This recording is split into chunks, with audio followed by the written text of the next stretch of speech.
經常聽人講破地獄，咁其實咩係破地獄呢？破地獄係點嚟嘅呢？今次呢條片就會同大家講下關於破地獄嘅冷知識。雜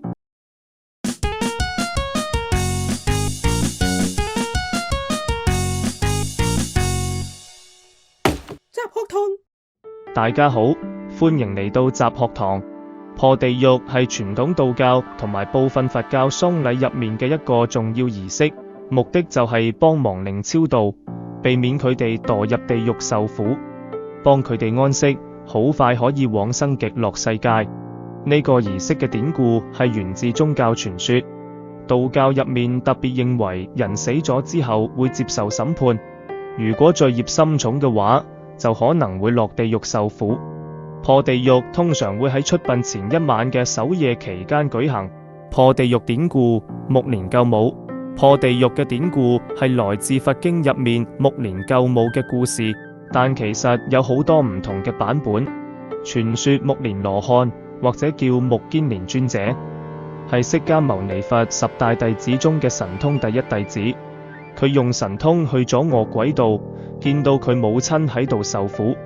最後就靠十方眾僧嘅威神之力助母親解脫。至於盂蘭經嘅版本亦都好接近，話目連得道之後想報父母養育之恩，佢用神通見到佢已故嘅母親喺餓鬼道受苦，目連用缽盛飯俾佢母親食，但飯未入口就化咗做火炭。目連向釋迦牟尼佛講呢件事，佛祖話一人之力唔夠，叫佢喺7月15，即佛教結下安居最後一日，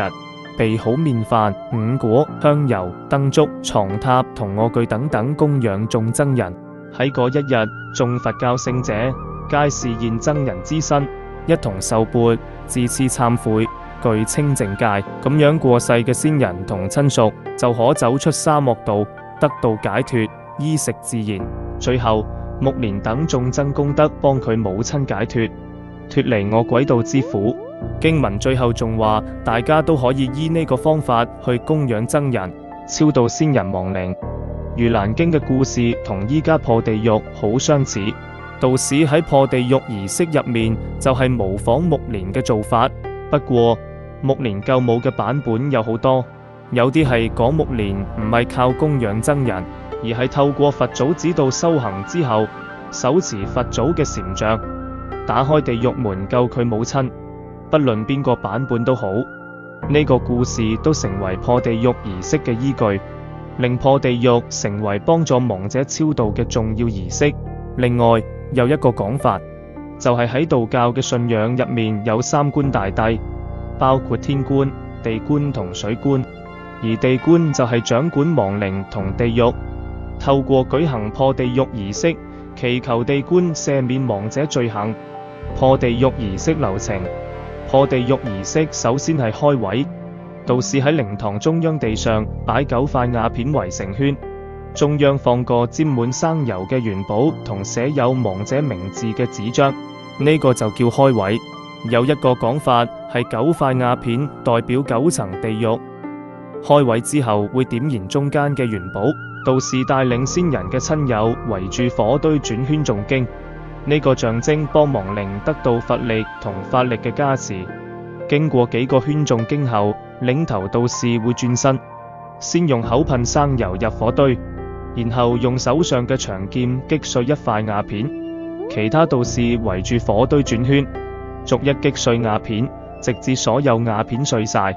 象徵打破地獄之門，幫亡靈擺脫地獄束縛。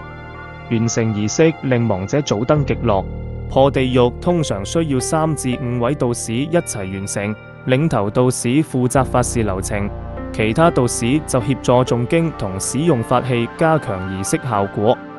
破地獄儀式喺香港特別盛行，仲成為咗非物質文化遺產。中國南方嘅廣東、福建同台灣等地都有舉行破地獄，大家都認為呢個儀式能夠減輕亡者嘅苦難，幫助亡靈安息。而破地獄通常都會喺出殯前一晚嘅守夜期間進行。而家大家對破地獄有冇多咗啲了解呢？